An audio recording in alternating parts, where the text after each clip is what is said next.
Hello, sweet souls, and welcome to the We Are the Medicine podcast. I am your host, Dania Anastasia. I am a spiritual being having a human experience as a planter of seeds, alternative medicine practitioner, and trail guide on the path of life. We Are the Medicine is an exploration of the human experience through our stories. Our stories heal. Our stories are our medicine. Our experiences are our medicine. This is how we learn, grow, inspire, expand, and connect. My hope is that you will listen for inspiration and deeper understanding of how your individual life plays a role in that of the collective. I also hope to engage you, the listener, in conversations around your own dinner tables, in cafes and boardrooms, so that we may all begin to hold space for one another. Welcome to the show. Hello and welcome back to We Are the Medicine podcast. My guest this week is Karuna DiLibero. She's been teaching yoga passionately since 1998. She suffered from severe depression in early childhood and used yoga to recover. Because of the 180-degree life transformation she's experienced, she dove deeper into the philosophies and began studying Ayurveda, the sister science to yoga, as a way to support her students holistically. Through her Ayurvedic studies of Panchakarma and as an Ayurvedic Health Counselor, she learned about the healing modality of aromatherapy and discovered the potency and purity of dōTERRA products. She's been integrating these plant remedies into her herbal recommendations to her clients with stellar results since 2014. She's a temporary resident of Mexico and is currently living, working, and traveling in her mobile Ayurvedic Spa, PranaVeda Wellness. She's bought land in Oaxaca, near the coast, to build her dream holistic healing center. She's excited to break ground next year, where she'll be hosting super adobe building workshops taught in English and Spanish. Once the retreat space is built, she plans to help bridge the gap to help people learn new life skills as they leave rehab and relearn how to live their lives.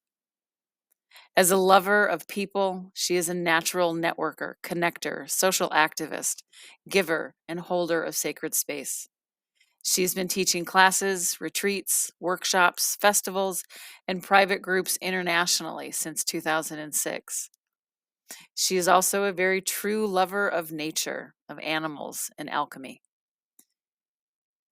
She's a people person, loves to garden, do-it-yourself projects, and the idea of creating and building her home retreat off-grid while working with like-minded people in the community.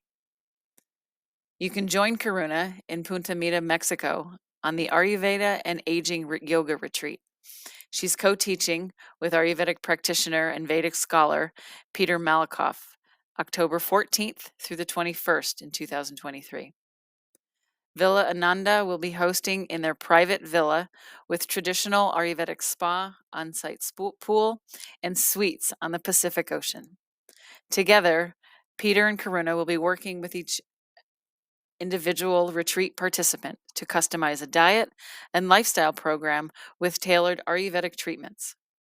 You can learn more about her retreat work or how to work with her directly at her website at Karuna, KarunADilibero.com. Welcome to the show.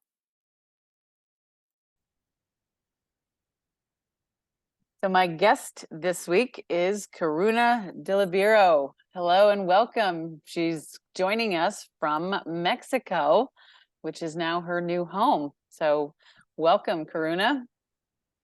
Hello, and thank you, Danya. So nice to be here. I'm so excited to hear all about your exciting travels and your business. And we have a little bit of a history, you and I. We went to an Ayurvedic school together to get our wellness counselor certifications. And looking at your business and everything you're doing down there, you've really expanded from your yoga and your essential oils to the whole, basically holistic healthcare down there. So why don't we kind of start wherever you want to start? Tell us a little bit about you, your life, and how you have ended up sitting outside of your own camper in the middle of Mexico. Okay. Let's see. Well, I didn't grow up as a traveler or a camper or anything like that, or even in a family that was into natural medicine or yoga. They were very traditional Roman Catholic East Coasters from the United States. And I think my journey started way back in my childhood, really, where I just felt like I didn't feel like anyone understood me as a child. I was going through family trauma, and no one knew how to relate to me or speak with me or find any or help me find any solution or emotional outlets for the trauma that I was experiencing. So I grew up really an angry, depressed child, which when I tell that to people, they look at me and they just laugh because I have done a complete 180, and I do credit yoga for that and natural wellness. So because I felt like I was suffering through my childhood, early adulthood, I would, once I moved out of my family house, I started seeking, and I just started seeking different solutions. And I grew up Catholic, and that didn't resonate with me. So I started studying different philosophies and religions, and I was seeking natural remedies to help myself feel better. And nothing that I was doing was really helping. But it was years later when my friends had an intervention for me, and they said that because I had become so depressed that I either had to get myself on antidepressants and see a therapist, or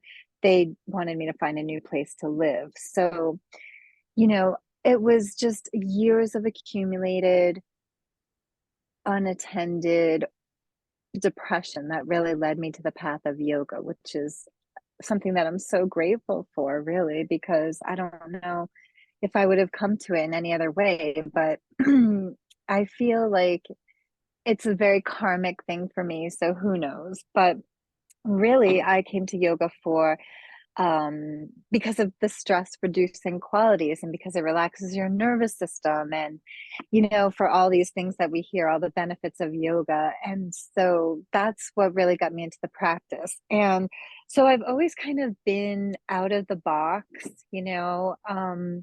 I moved out of my family home when I was in my second year of college. I quit college and moved to Oregon, and just experienced a whole different level of freedom in my life. And that was really amazing. And so then I really got into nature and the outdoors and camping in the mountains, and hiking, and and really developed a love for plants in that way. And it was when I lived in Oregon that I opened up a yoga studio in the late 90s. And and and then I got into Ayurveda probably 15 years later. And that was when I was living in Santa Fe, New Mexico, and I was working at a yoga studio. And there, excuse me, the owner there was going to Ayurveda school, and then she had a yoga studio, and she also had a cafe and a spa.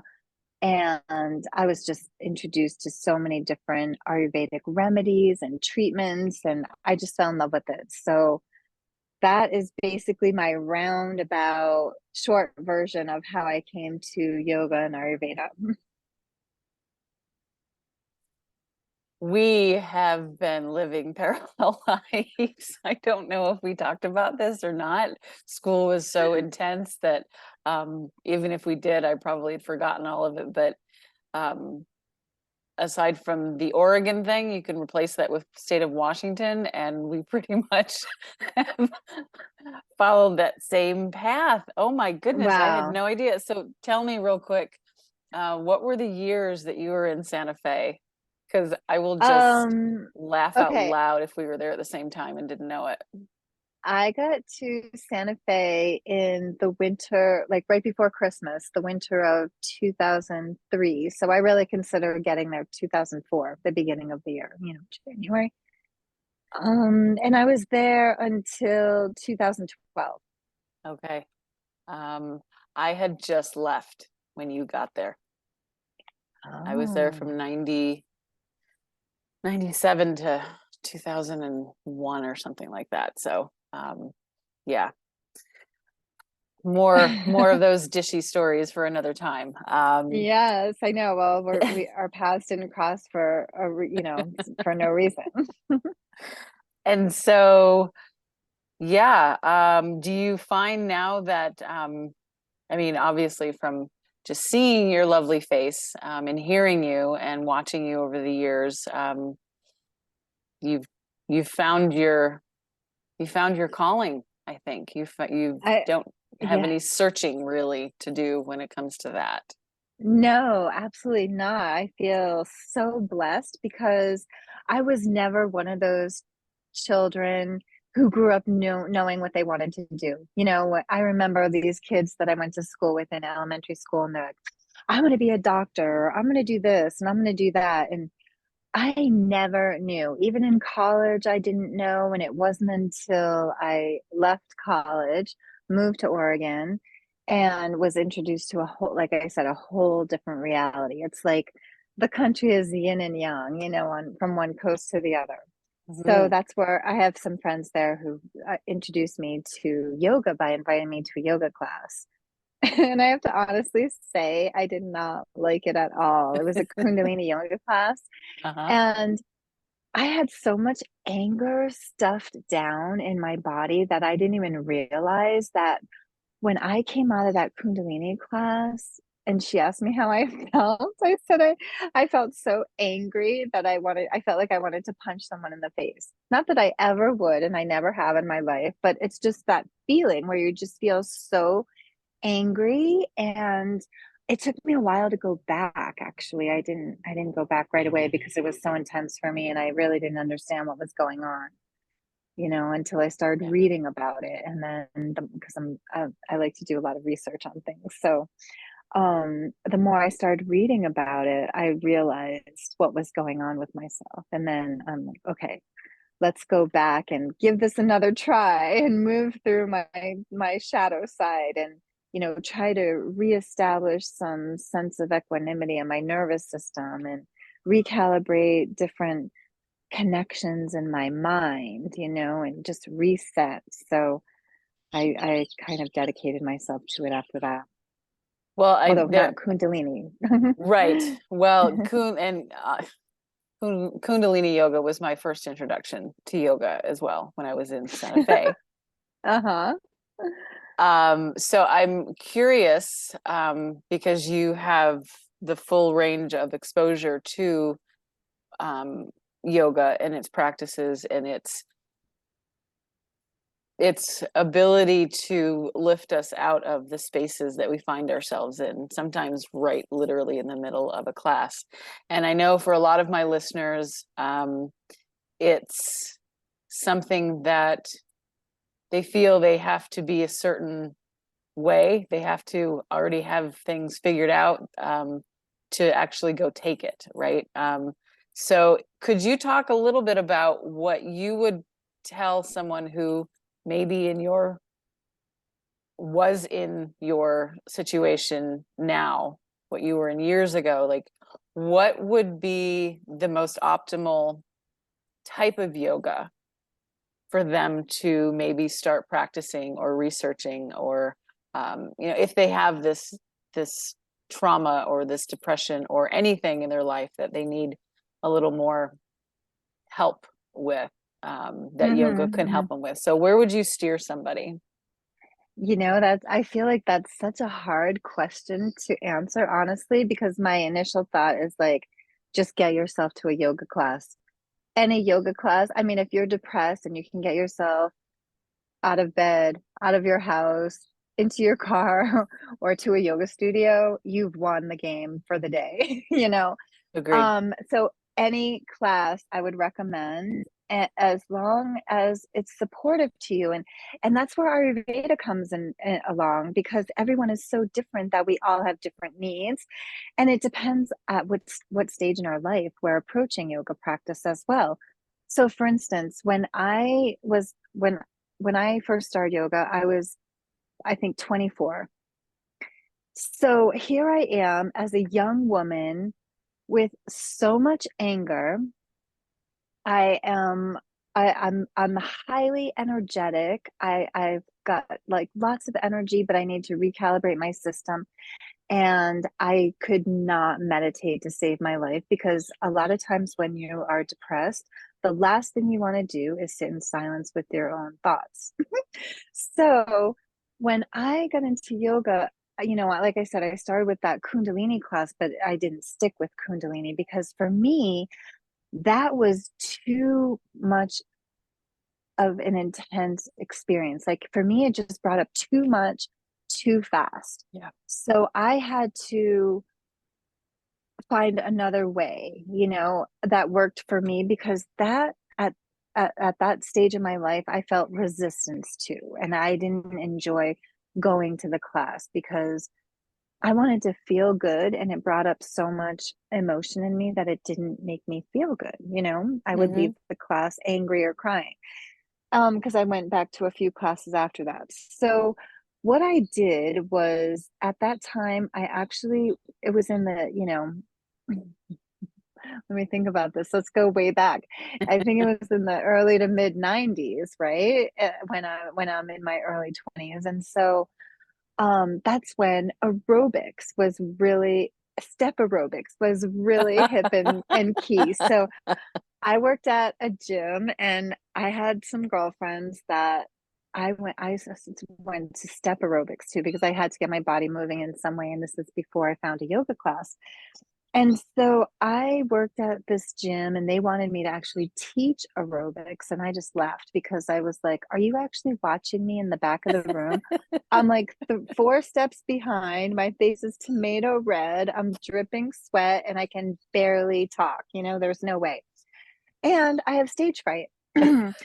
So, there's no way I was going to do that. But there was this yoga teacher that worked at the gym, and she was teaching several classes a week. And at the time, was just learning yoga from a book myself, and teaching myself, and doing the poses myself. And, I thought it would be a good idea to actually go to a yoga class with a teacher to see if I'm doing it correctly. So I ended up going to her classes religiously for a year. Every class she taught, I was there.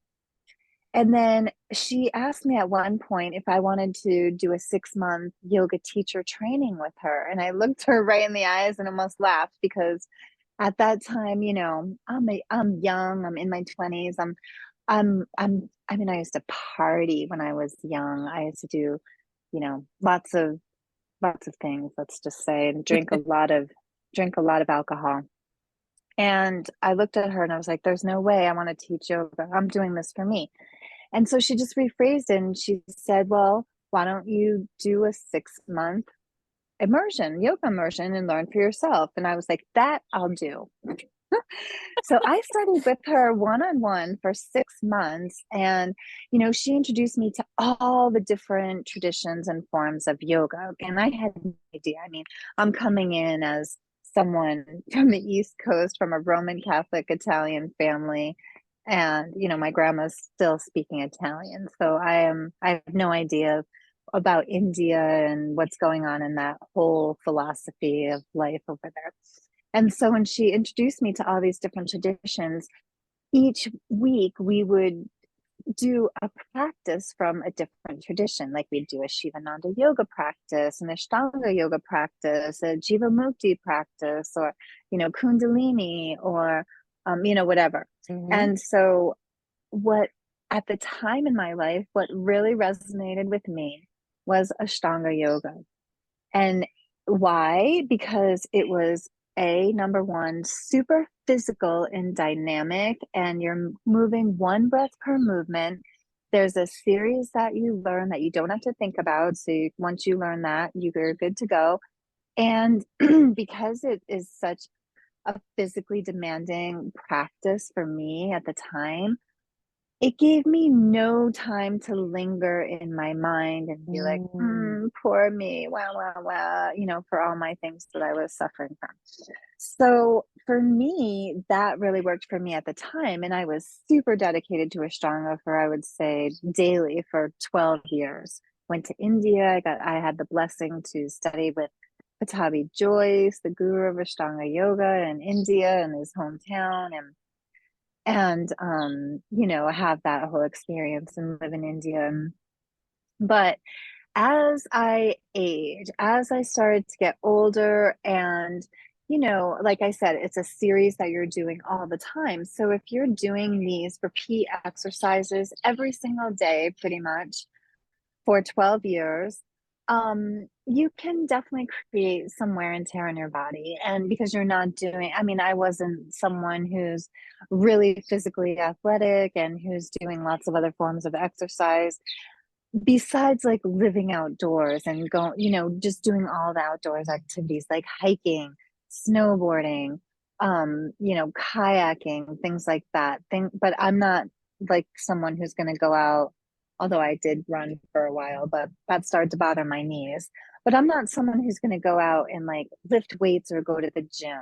It wasn't my jam at that time. I was very, I was restless at that Mm-hmm. time. And so that practice really served me. But as I grew older, I started to develop some shoulder issues in my right shoulder. And I think a lot of it had to do with being lazy with my alignment and Mm. having my shoulder drop forward with all those chaturangas and vinyasas. So I had closed my yoga studio in Oregon, and I had moved from Oregon down to Santa Fe, New Mexico.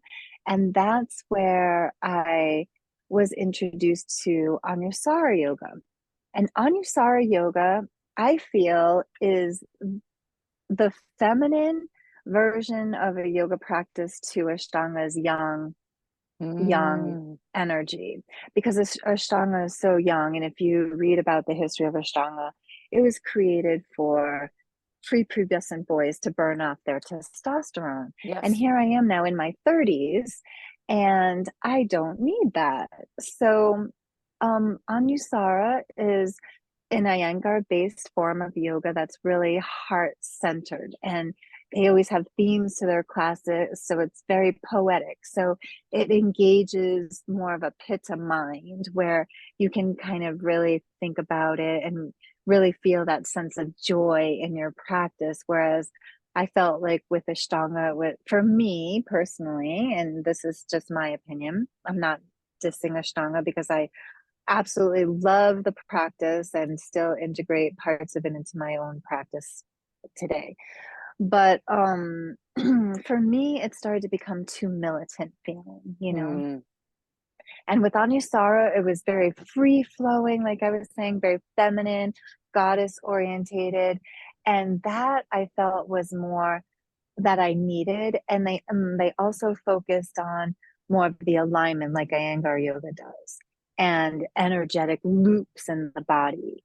And then it just really got me into healing my shoulder and just experiencing a different form of yoga, because throughout the years, I've had some injuries as well.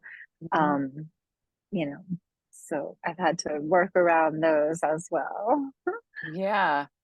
Ah, that is a really beautiful explanation of both of those. And honestly, it's um, not.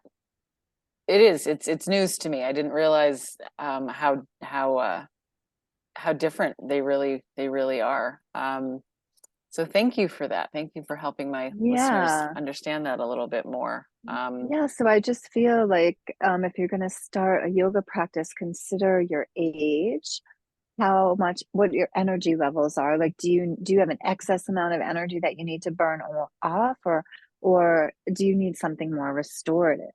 mm, Um, and there are so many different practices to choose from, but I would say if you're just starting yoga, of course, start with a beginner class so you learn the basics and the philosophy, and you can really begin to start from the foundation and build up.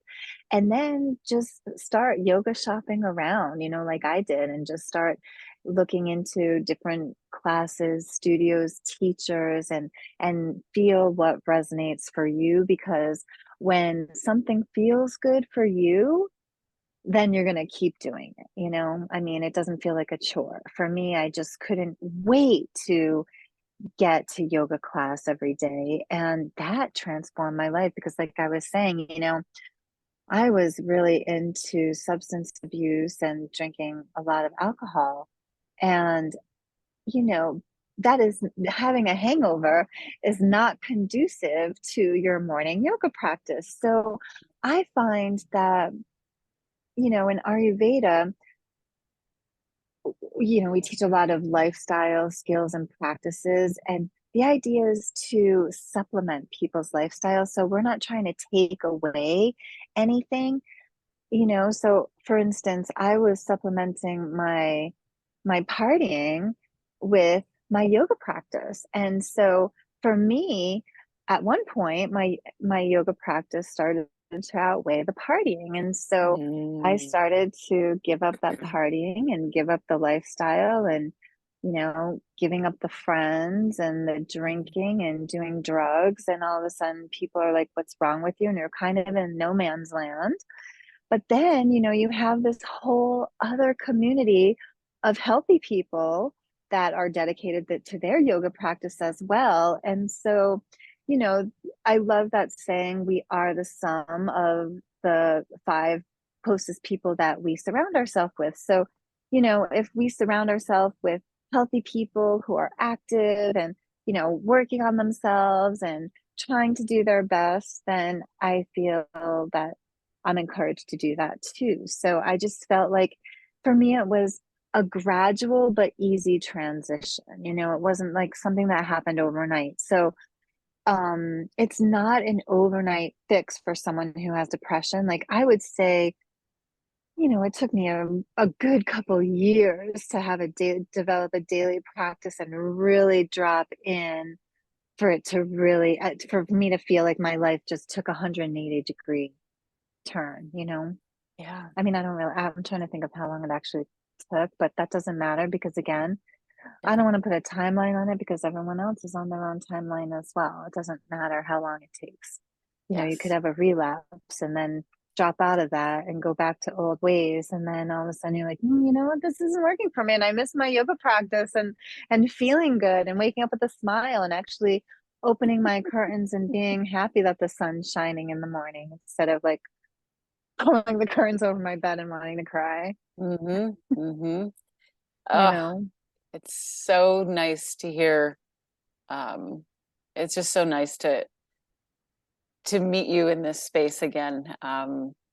Because yeah, if you ever go to write a book about your life, we should probably talk because we're probably writing the same exact book. Oh my That's so gosh. funny. I've written one a long time ago, but Mm-hmm. never finished it or published it. So yeah, well, that'll be a different subject. So a memoir of yours, that was actually one I've of the had so silly many questions I was going to experiences. ask you.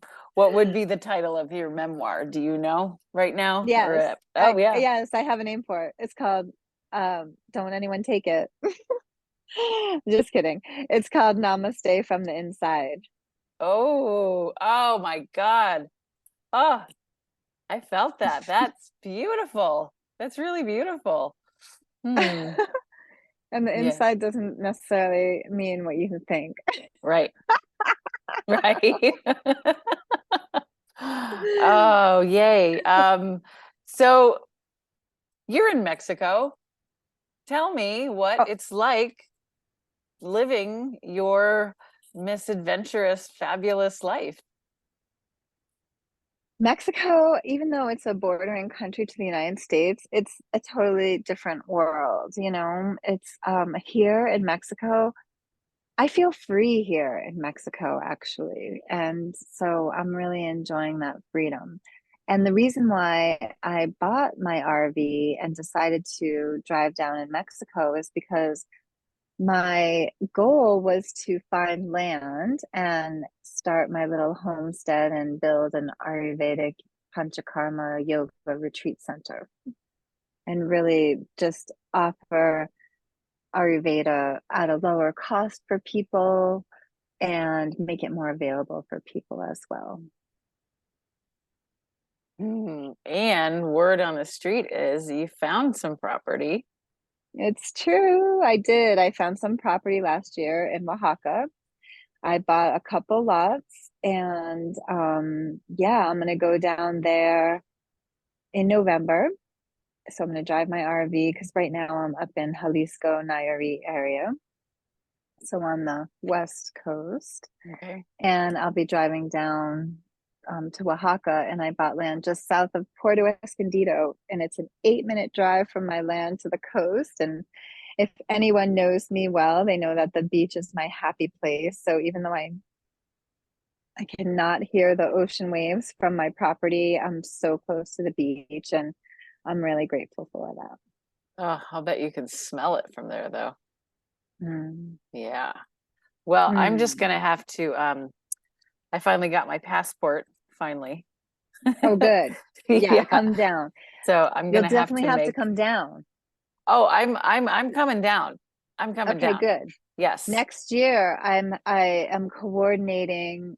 I've been researching different. Let me digress. I've been researching different ways to build down there in Oaxaca, and because Oaxaca is a state that has not been open to international business in the past, so there's no like Home Depot or things like that. And everything is local Mexican, which I really enjoy and like and appreciate and want to support. However, it's raw land and it doesn't have any electricity, water, nothing. So I have been doing lots of research on looking at ecological ways to take care of this little portion of land that I've been blessed to steward in the most ecological and loving way. And so, my first idea was that I was going to do these container homes. And there's a lot of container homes down here in Mexico. And as I look at them, they're all powered by these, you know, wall unit AC to keep them temperature controlled, because otherwise it's a steel box. Right. So I was like, that's going to take a lot of solar power, a lot of batteries, and a lot of resources, really, a lot of money, when you add all that up. So I was just looking for a better solution, and what I found is the super adobe. So I don't know if you know what that is, but they're earth bag homes, and you're using the own earth underneath you basically to build your home on your land. You just need very limited equipment. It's eco-friendly. It's disaster-proof, fire-proof, bug-proof, and it's following traditional building ways, which I also have an affinity for traditional and ancient wisdom. So for me, this like checks all the boxes. So I'm really Yeah. excited about that. And I found someone who teaches super adobe building workshops in Of English and course you did. Spanish. And we're in the talks right now about setting a date for next year. And we're going to teach people how to build super adobes. And they're in the shape. You can build them in any shape. You could do traditional house shape in a square rectangle, but they're more, I think, beautiful, efficient, and the energy just flows so beautifully when they're in the dome shape, like honeycombs. Yes. So, and you can build them multi levels, which is amazing. So, yeah, I have this whole vision that is in my head, and I am just so excited to bring this vision to fruition and start planting food and herbs and medicine, and just start sharing with the people who are living around me, because there's different ways you can buy land here in Mexico. And I actually bought into a community, and it's a community, and it's called Community Indigenous Land. And a lot of people who know about Mexico property ask me if it's ejido, and it's similar to ejido land, but it's not. It's similar in the ways that people in the community get elected. I don't know how many years, maybe every 2 or 4, And they are the community leaders or elders, and they're the ones that kind of set the rules. So even though we are governed under Mexican federal law, Oaxaca has its own state law. And it's very traditional and very old school. So when I got the papers for my property, there's actually a thumbprint signature on my Wow. paper, and it's hand signed. So you know, I kind of love that um though. yeah, it's amazing. And so, it's good in one way, and in other ways it's not, because it took, let's say I bought my land, I paid for it in August of 2022, and I actually did not get my papers until June of 2023. So in that way, it's not so good because, they all have to get together at the same time. Right. Right. So So, you but I love really it. got to want to do this. Yeah, I mean, you Yeah. really have to, but I have my temporary residency here. I'm going to go for my full residency at some point. And,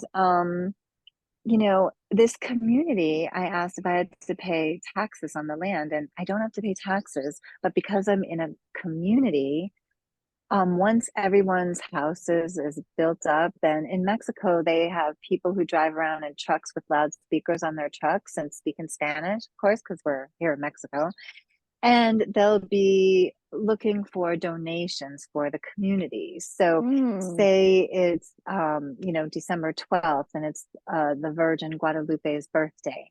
Then they'll go around and be like, oh, would you like to make a donation for the community for such and such?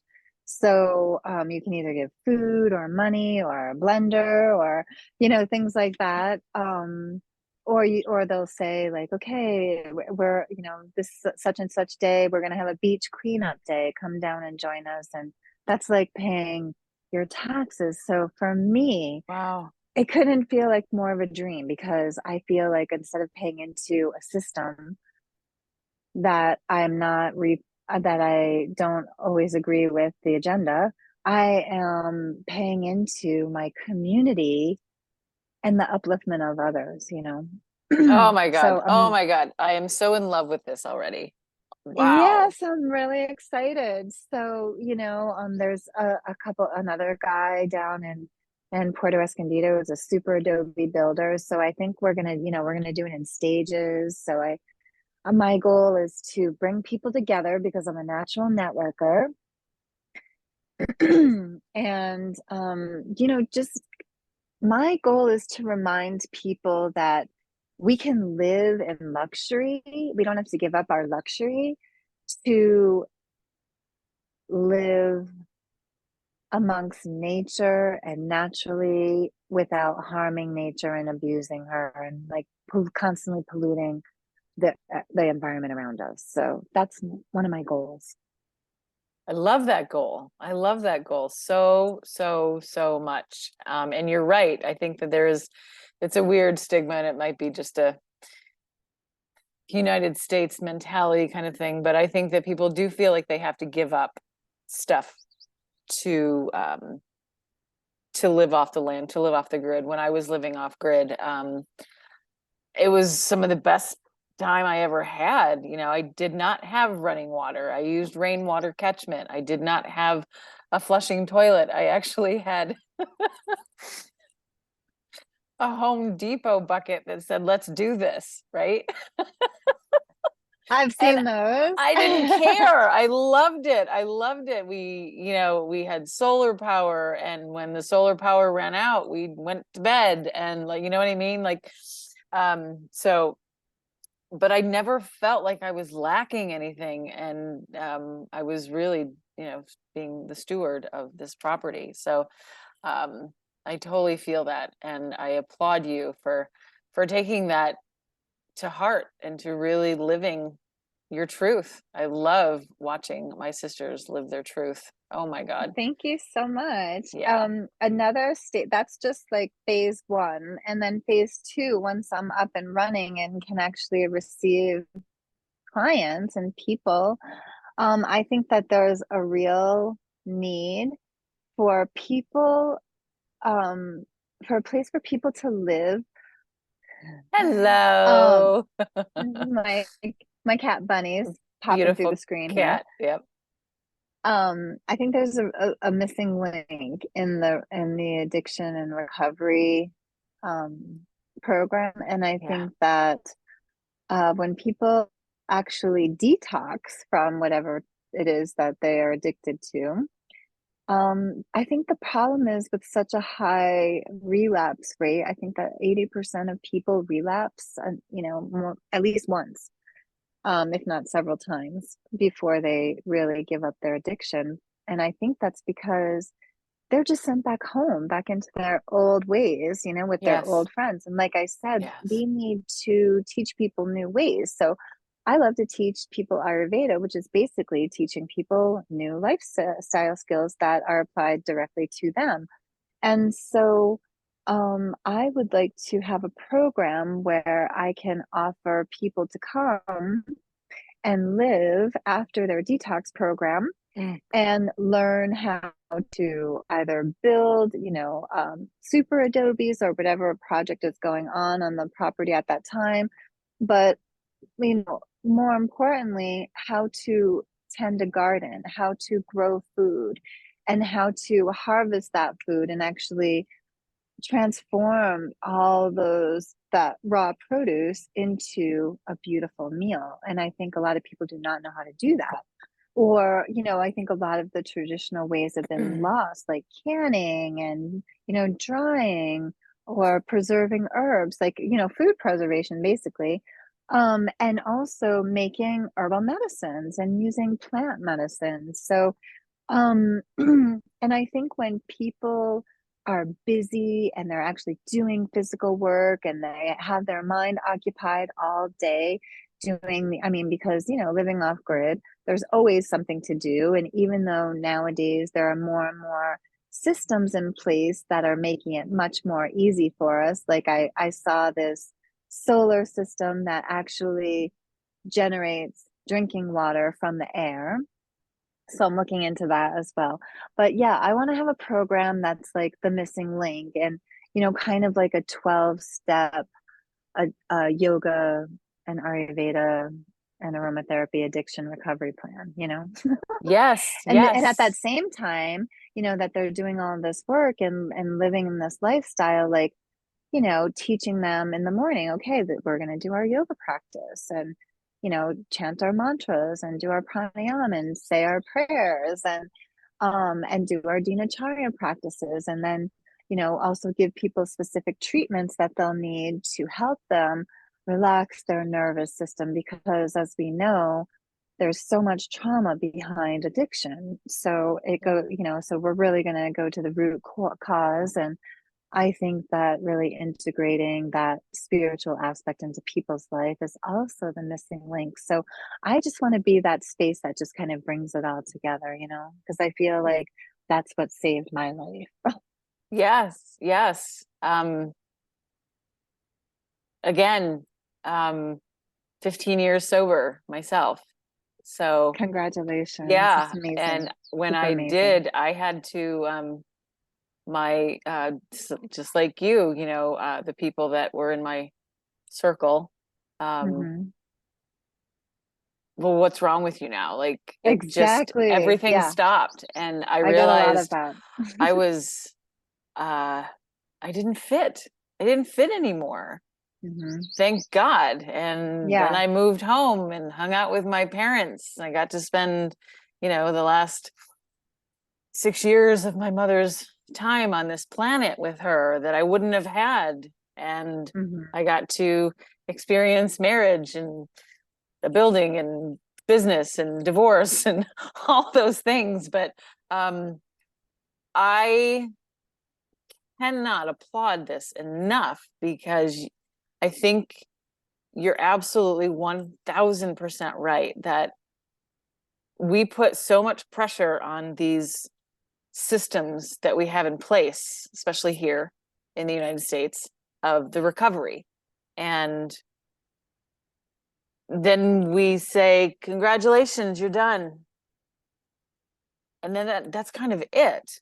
There's Yeah, the it's like AA, throwing there's someone out from a sinking moving. ship and a Yes. life preserver and leaving them out in the middle of the ocean. Right, really, right. that's what it And feels like. it does feel like that. Thankfully, I don't know how I had the strength, where it came from, but um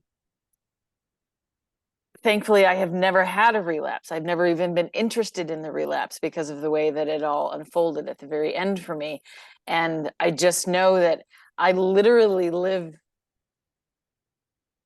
in the midst of those specific demographics. Not to get very graphic, but just last year, a person who lives literally right next door to me, which is a very transient type of home that the system uses for temporary housing. It was a really awful demise of his life, through various types of drugs and violent acts, and it was right next door to me. I see this every single day, and it makes me so much more passionate about wanting to help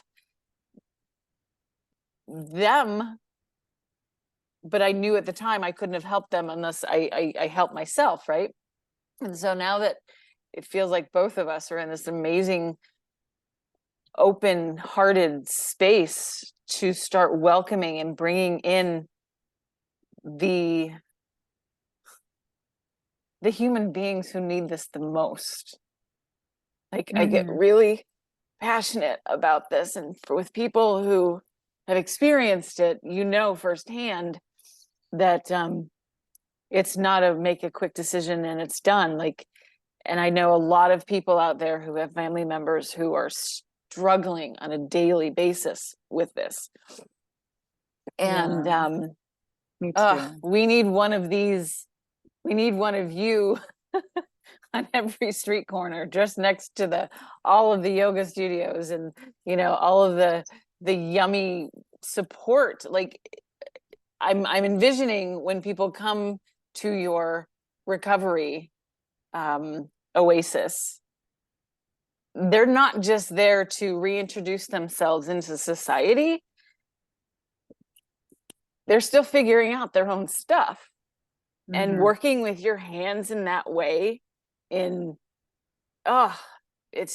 so healing. I know, it it's gives me so chills. healing. And so we just have a few more minutes left here today, but I wanted to bring up, you're doing an amazing retreat in Mexico in October. Can you talk a little bit about that, and then how people can find you?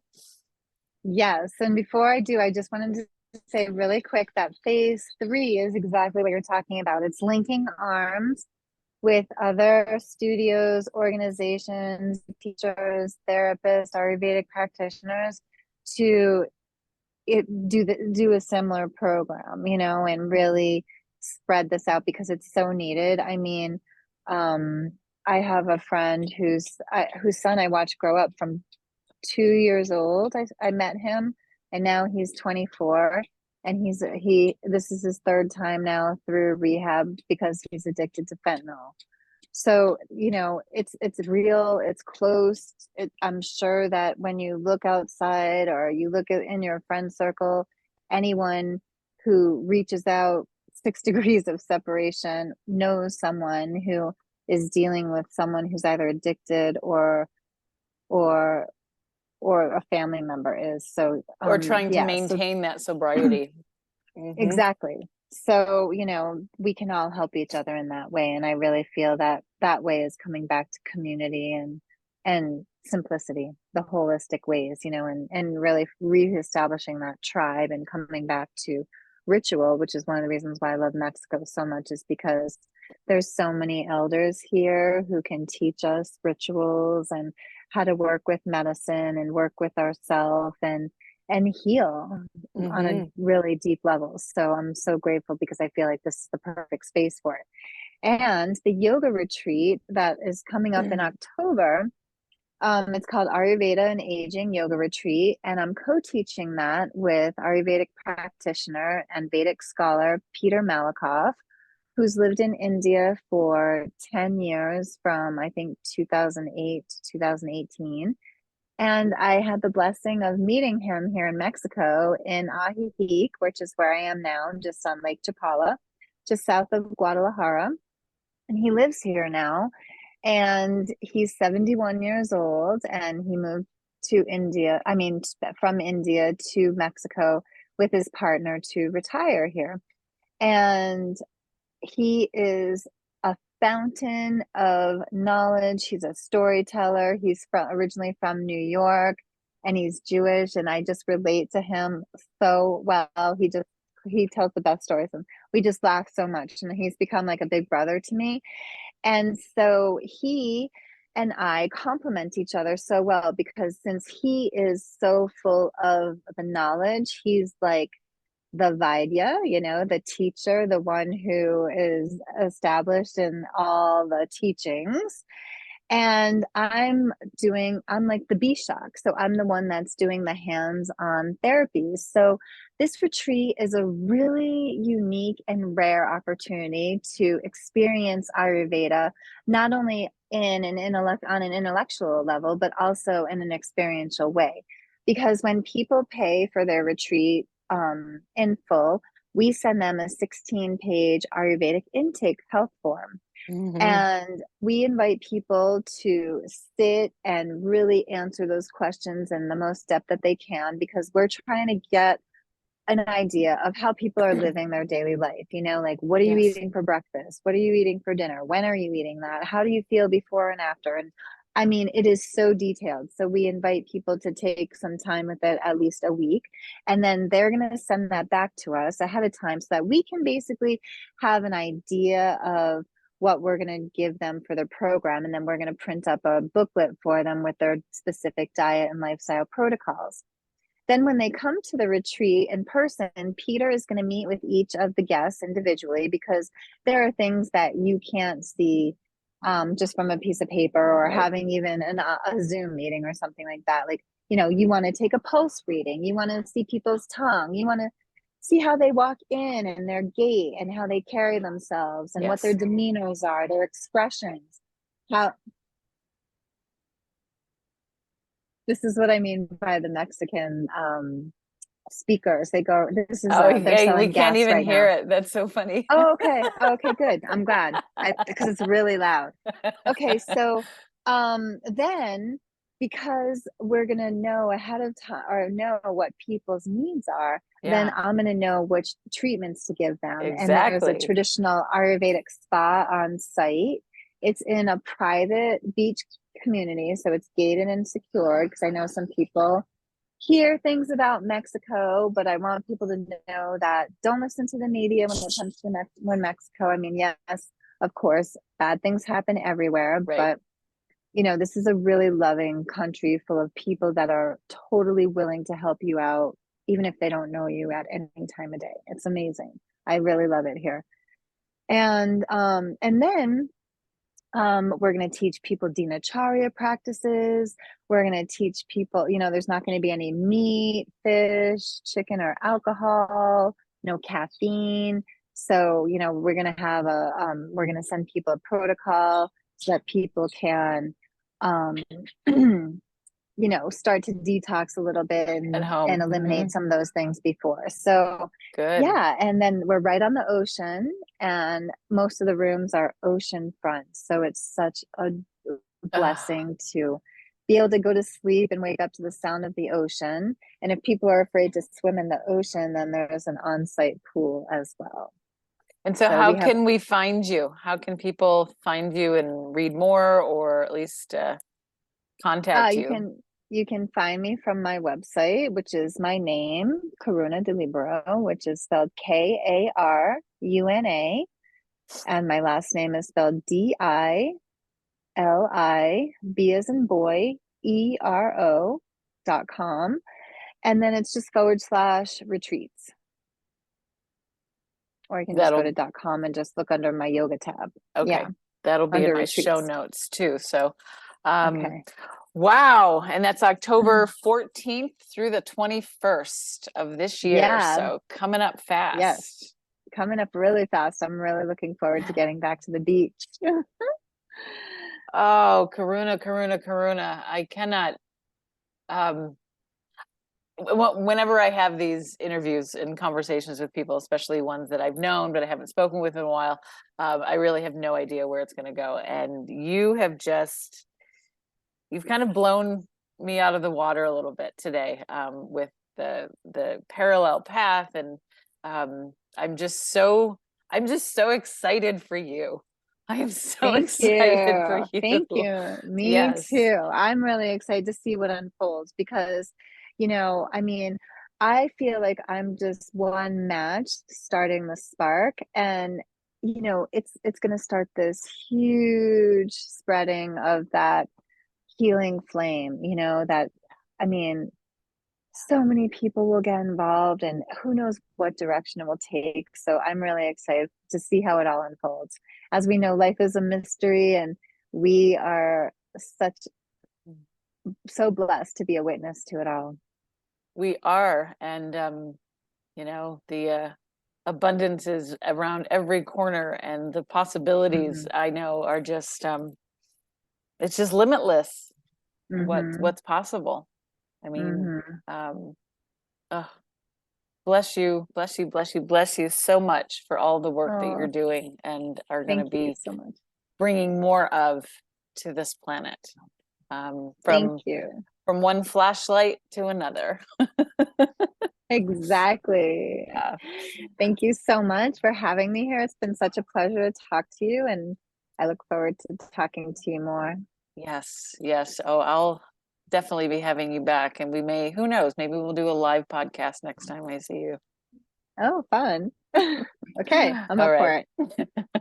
Thank you. Thank Thanks you, everyone for Karuna. listening. Yes. Namaste. Namaste, Karuna. Many blessings. And that wraps up another episode of We Are the Medicine podcast. Wanted to take a moment to thank you and to let you know that I am grateful and I appreciate you so much. I see you. I hear you. I do understand. If you feel called, subscribe to my channel, like, share, comment with it, and check out my website for future happenings, daniaanastasia.com. That's all for now. I love you so much. It's crazy.